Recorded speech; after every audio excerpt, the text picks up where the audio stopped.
Ton Mohammad Khan मां अब्दुल हफ़ीज़ मेमन जी report मुताबिक़ सिंधी अदबी संगत टन मोहम्मद ख़ान पर नामियाती शाइर अदीब मिस्किन मुलाकातिया जी याद में हफ़्तेवार अदबी विहक थी गुज़री जंहिंजी सदारत इमदाद हुसैन अरमान ख़ास के कई। अदबी विहक में डॉक्टर कादिर बख्श मक्सी, आगा जान आगा, अब्दुल सत्तार बुमिल, खेमचंद शर्मा, रमज़ान आज़ाद लगारी, दानिश कुमार ऐं लेखकनि पंहिंजी शाइरी कहाणियूं ऐं किताबनि ते तबसरा पेश कया।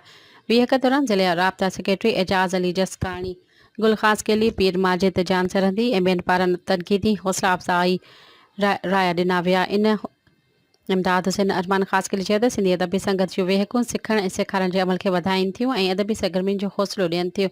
मिस्किन मुलाकातियार पंहिंजी शाइरी लाइ मशहूरु हुआ। पहिरियों किताब माहताब कातियारी ऐं शेरी मजमूओ सावण काण सणा छपाए चुका हुआ। हुन जो नालो मुशाइरनि ऐं अदबी महफ़िलुनि में लाज़मी शुमार थींदो ऐं हू पंहिंजी अदबी रोशनी सां मुलाकातियार तकड़ ऐं टन मोहम्मद ख़ान ऐं अदब जी जोत खे रोशन कंदो रहियो।